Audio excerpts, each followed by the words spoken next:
Belly fat is the most frustrating type of fat to lose, and almost everyone who tries to get rid of it runs into the same wall eventually. You clean up your diet, you add cardio, you see progress everywhere else on your body, but the belly refuses to budge in any meaningful way.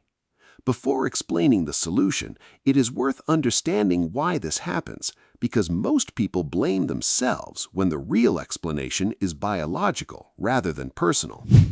Research from 1997 identified that where your body stores fat and the order in which it loses fat is largely determined by your genetics. For most people, belly fat is one of the last areas the body releases stored fat from, regardless of which exercises you do or how hard you train. This means spot reduction through exercise is not a real phenomenon. No amount of crunches or ab circuits will specifically mobilize fat from your belly on command. The only proven approach is creating and maintaining a calorie deficit consistently until enough total fat has been lost to eventually reach and reduce the belly fat. The question then becomes not whether you will lose the belly fat, but rather what type of cardio gives you the best realistic chance of maintaining that deficit long enough to eventually reach the belly fat. The conventional answer is intense cardio. Running, cycling, rowing, HIIT, or any high-intensity approach that burns significant calories per session. Running for 30 minutes burns approximately 350 calories depending on body weight. 3 sessions per week creates a meaningful weekly calorie deficit. Over the course of a full year, assuming perfect consistency, that running protocol theoretically produces approximately 16 extra pounds of fat lost beyond what diet alone achieves. 16 pounds of fat, that is a genuinely significant amount, and it explains why running and intense cardio are the go-to recommendations for most fitness professionals. But here is where the theory and the reality diverge in a way that changes everything about which exercise actually produces the best outcomes. Studies consistently show approximately 20% of people drop out of structured, intense cardio programs before seeing meaningful results from them. And the people who stay report that they dread the sessions, feel exhausted after them, and experience a psychological drag on motivation that eventually makes quitting feel inevitable. Personally, using intense cardio to get lean enough for a six-pack worked, but it required dreading every single session and eventually became completely unsustainable over time.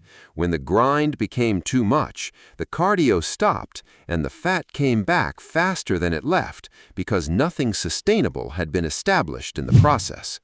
This pattern of gaining using intense cardio to lose, then regaining when the intensity becomes unsustainable, is one of the most common cycles in fitness worldwide. A 2021 meta-analysis reviewing 54 randomized controlled trials found something that should fundamentally change how most people approach fat loss cardio. After comparing intense, moderate, and light intensity cardio across all the studies, the researchers found no statistically significant difference in fat loss outcomes between the different intensity levels. The fat loss was determined primarily by total calorie deficit over time, not by how intensely the exercise was performed during any individual session. This finding opens the door to a completely different approach, one that is far easier to sustain consistently over the months required to actually reach belly fat. That approach is walking.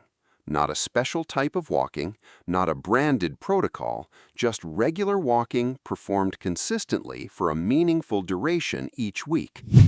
3 hours of walking spread across a week burns approximately 1,500 calories, depending on body weight and pace throughout those 3 hours.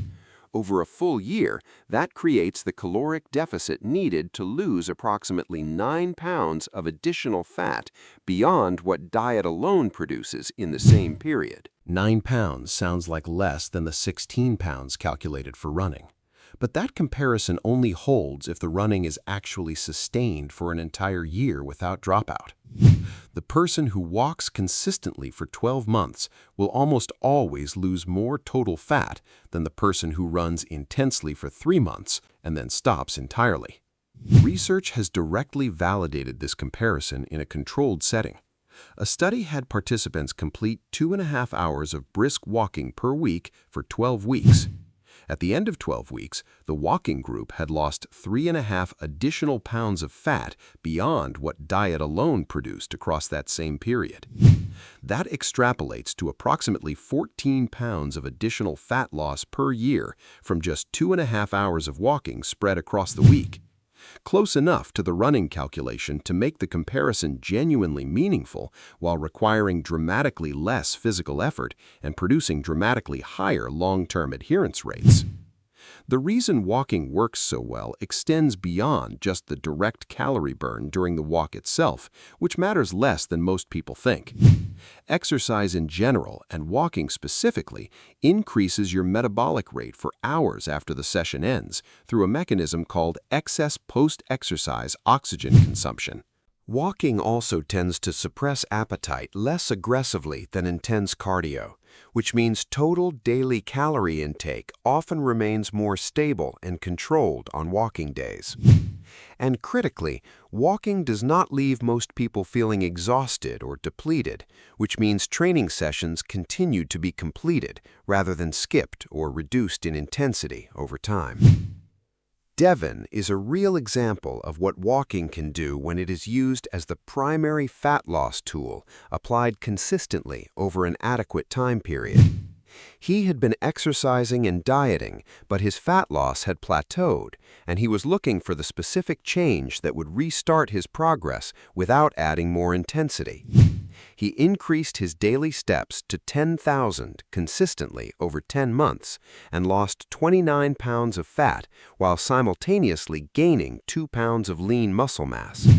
No additional sessions, no increased exercise intensity, just more daily walking applied consistently for long enough to compound into genuinely significant results over time. Now, for practical implementation, because knowing walking works matters far less than actually increasing the amount of walking you do consistently each week. Start by tracking your current daily step count for 1 week without changing anything. Most people walk between 3,000 and 5,000 steps per day without any additional effort.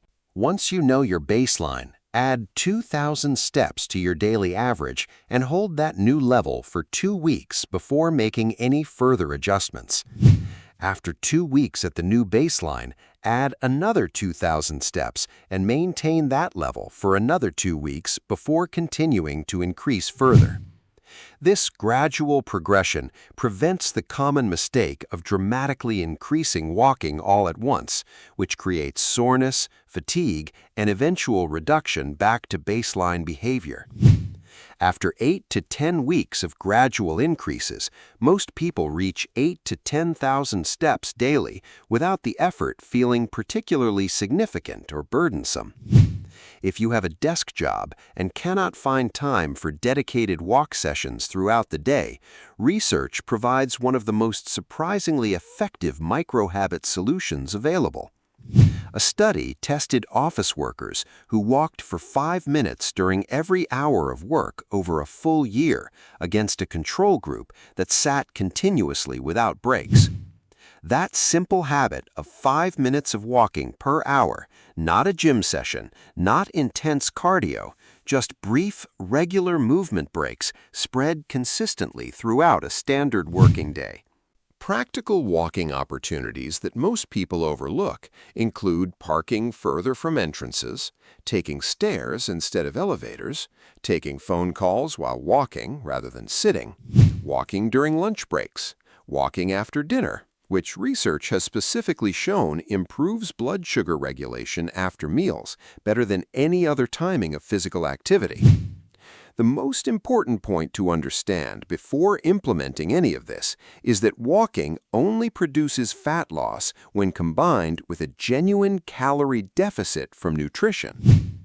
Walking 3 hours per week at the calorie burn rates discussed while simultaneously eating above maintenance will not produce meaningful fat loss, regardless of consistency or duration. Get the nutrition providing the deficit first, then let the walking accelerate that deficit and make it easier to sustain consistently over the months required to actually reach belly fat.